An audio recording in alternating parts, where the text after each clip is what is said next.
Universe एक ऐसा रहस्य है जिसने हमेशा से मानव जाति को एक पहेली में उलझा कर रखा है। कौन जिम्मेदार है इस यूनिवर्स के क्रिएशन के लिए? हिंदुइज्म के अंदर ऐसी कई सारी थ्योरीज हैं जो हमें बताती हैं इस यूनिवर्स की रचना उसके स्टार्टिंग के डेज में कैसे हुई। आप देख रहे हैं the story of the universe according to Hinduism. इस वीडियो में हम बात करेंगे कि कौन है इस सृष्टि का निर्माता, और साथ में हम ये भी जानेंगे कि हमारा यूनिवर्स कितना पुराना है। मैं इस यूनिवर्स की टाइम मेजरमेंट के बारे में आपको बताने की कोशिश करूंगा।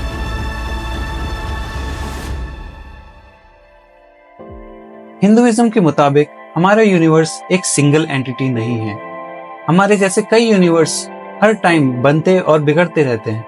दूसरे शब्दों में बोला जाए तो हम एक ऐसे यूनिवर्स में रहते हैं जो खुद एक मल्टीवर्स से बिलोंग करता है। यानी हमारा यूनिवर्स भी अल्टीमेटली खत्म हो जाएगा, बट हमारे जैसे कई सारे यूनिवर्स मल्टीवर्सेस में चलते रहेंगे। हिंदुइज्म के मुताबिक भगवान विष्णु को इस मल्टीवर्स से पर्सोनिफाई किया जाता है। भगवान विष्णु द्वारा यूनिवर्स की रचना। कहा जाता है कि विश्व की रचना से पहले श्री विष्णु एक कॉस्मिक ओशन यानी एक आकाश समुद्र पर सो रहे थे। उनका बिस्तर एक विशाल सांप है जिसके हजारों फन हैं, जिसको हम शेषनाग के नाम से भी जानते हैं। शेषनाग यानी जिसका कोई अंत नहीं। ब्रह्मांड की रचना को 3 रोल्स में बांटा गया है जिन्हें हम त्रिमूर्ति भी कहते हैं, यानी कि क्रिएटर, मेंटेनर एंड डिस्ट्रॉयर। भगवान विष्णु को मेंटेनर, भगवान ब्रह्मा को क्रिएटर और भगवान शिव को डिस्ट्रॉयर के रूप में जाना जाता है। माना जाता है कि यूनिवर्स का निर्माण भगवान विष्णु की क्रियाओं के द्वारा हुआ। यानी जब श्री विष्णु अखंड महासागर में विश्राम कर रहे थे, तब सृष्टि की रचना के लिए उनकी नाभि से एक कमल के फूल की रचना होती है, जिस पर विराजमान होते हैं श्री ब्रह्मा जी द क्रिएटर। तब विष्णु जी द्वारा बताए जाने पर ब्रह्मा जी संसार यानी यूनिवर्स की रचना करते हैं। एक ब्रह्मांड के बनने और अगले के खत्म होने में जितना समय लगता है, उतना ही समय भगवान विष्णु की एक सांस के बराबर होता है। यानी जब वो सांस छोड़ते हैं तब हमारे जैसे हजारों यूनिवर्स बनते हैं और हर एक यूनिवर्स के लिए एक ब्रह्मा पैदा होते हैं। पर जब वो नेक्स्ट सांस लेते हैं तब जो भी यूनिवर्स बने होते हैं वो सारे वापस श्री विष्णु में समा जाते हैं और सारे ब्रह्मा खत्म हो जाते हैं। यहाँ हम ब्रह्मा को एक यूनिवर्स से रिप्रेजेंट कर रहे हैं, क्योंकि ब्रह्मा इज द वन जो हमारे फिजिकल वर्ल्ड के सारे लाइफ फॉर्म्स के लिए रिस्पॉन्सिबल हैं। यहाँ हम ये जान लेते हैं कि श्री विष्णु इटर्नल मल्टीवर्स जो हमेशा चलता रहता है उसको रिप्रेजेंट करते हैं, यानी जिसका कोई अंत ना हो और ना ही कोई स्टार्टिंग हो। भगवान ही रिस्पॉन्सिबल हैं for the continuation of life in all the universes, और भगवान ब्रह्मा यहाँ सिर्फ एक टेम्पररी फिजिकल यूनिवर्स को रिप्रेजेंट करते हैं। अभी जो करंट हमारा ब्रह्मा द्वारा बनाया हुआ यूनिवर्स है वो भी परमानेंट नहीं है। इनफैक्ट वो भी काफी टेम्पररी है। ब्रह्मा सिर्फ 100 साल तक जीवित रहते हैं। उनके खत्म होने के बाद एक और नया विश्व जन्म लेता है। चलिए अब हिंदुइज्म के अनुसार टाइम मेजरमेंट की बात कर लेते हैं। Life of Brahma. ब्रह्मा की एज 100 साल होती है और उनके हर साल में 360 दिन होते हैं। हम अभी करंटली उनके 51st ईयर के फर्स्ट डे पर हैं। उनके पूरे एक दिन में दिन और रात होती है। दिन के समय ब्रह्मा सारी लाइफ फॉर्म्स को क्रिएट करते हैं और रात में जो भी लाइफ फॉर्म्स उन्होंने क्रिएट की होती हैं वो वापस अपने अंदर समा लेते हैं। यानी कि हम उनके एक दिन में ही खत्म हो जाएंगे, जो कि उनका 51st ईयर का पहला दिन है। पर आप परेशान मत होइए, लेट मी प्रॉमिस यू कि उनका ये एक दिन काफी लंबा है। अब चलिए बात कर लेते हैं टाइम मेजरमेंट की यूनिट के बारे में। अब मैंने आपको यहाँ हिंदुइज्म के मुताबिक टाइम की यूनिट्स को छोटे से लेकर सबसे बड़ी यूनिट तक के बारे में बताया है, और आगे मैंने इस वीडियो में हिंदुइज्म के मुताबिक करंट यूनिवर्स यानी ब्रह्मा की एज के बारे में भी बताया है। युग, लार्ज यूनिट्स ऑफ टाइम। युग को अगर हम कैलकुलेट करें तो उनका मेजरमेंट 1000 से मिलियन ईयर्स के बीच में होता है। विष्णु पुराण जो कि एक एंशिएंट हिंदू टेक्स्ट है, उसमें युगों की मेजरमेंट की डिटेल्स दी गई हैं। महायुग, एक महायुग के अंदर 4 युग आते हैं, सत्ययुग, त्रेता युग, द्वापर युग और कलयुग, जो कि 4:3:2:1 के रेशियो में डिस्ट्रीब्यूटेड रहते हैं। इन चारों युगों में से सबसे छोटा होता है कलयुग, जो कि सिर्फ 4,32,000 सोलर ईयर्स का होता है। उसके बाद द्वापर युग आता है जो कि 8,64,000 सोलर ईयर्स का होता है। फिर त्रेता युग आता है जिसमें 12,96,000 सोलर ईयर्स होते हैं। और फिर आता है सत्ययुग जिसमें 17,28,000 सोलर ईयर्स होते हैं। सो अगर हम इन सब को ऐड करें तो हमारा एक महायुग बनता है जो कि 43,20,000 या 4.32 मिलियन ईयर्स का होता है। अब जो अगली बड़ी यूनिट ऑफ टाइम महायुग के बाद है वो होती है मनवंतर।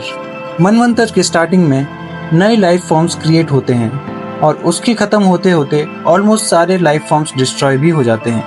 एंशिएंट हिंदू टेक्स्ट के मुताबिक इसी तरह लाइफ साइकिल चलती है। एक मनवंतर का टाइम पीरियड 71 महायुग के बराबर होता है, यानी 71 मल्टीप्लाइड बाय 4.32 मिलियन ईयर्स, जो कि बनता है 30,67,20,000 या 306.72 मिलियन ईयर्स।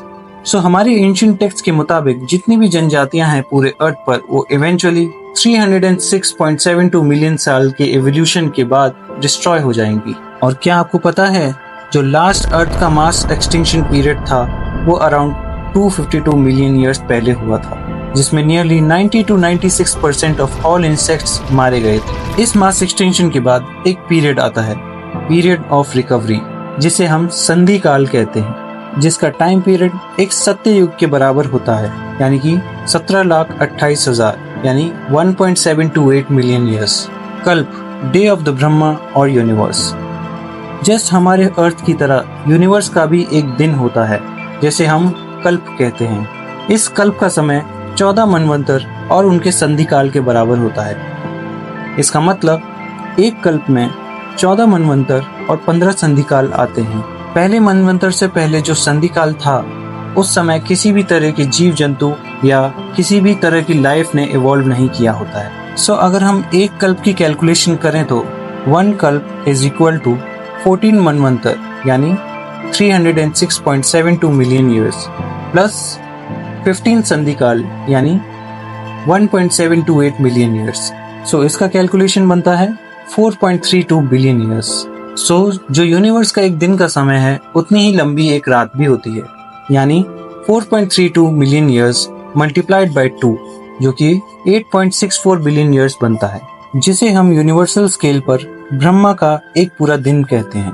यूनिवर्स के दिन के समय सारे लाइफ फॉर्म्स क्रिएट होते हैं और इस दिन के खत्म होते होते ये सारे लाइफ फॉर्म्स डिस्ट्रॉय हो जाते हैं। फिर रात का समय आता है जहाँ किसी भी तरह का कोई भी क्रिएशन नहीं होता।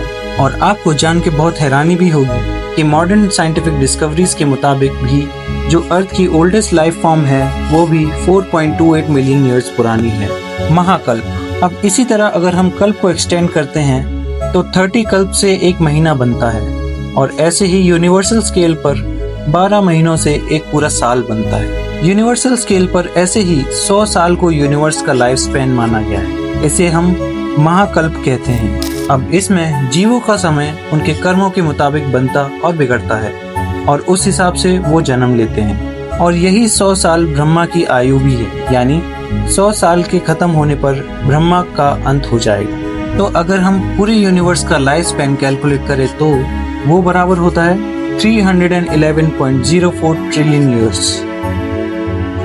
अपने एंशिएंट हिंदू टेक्स्ट के मुताबिक हम अभी यूनिवर्स के 51st ईयर के पहले दिन पर हैं और इस दिन में भी हम कलयुग के 28वें महायुग के 7वें मनवंतर में हैं। एंशिएंट हिंदू टेक्स्ट के मुताबिक अभी हमारे यूनिवर्स की एज है 50 यूनिवर्सल ईयर्स प्लस 6 मनवंतर्स प्लस 7 संधिकाल प्लस 28 महायुग।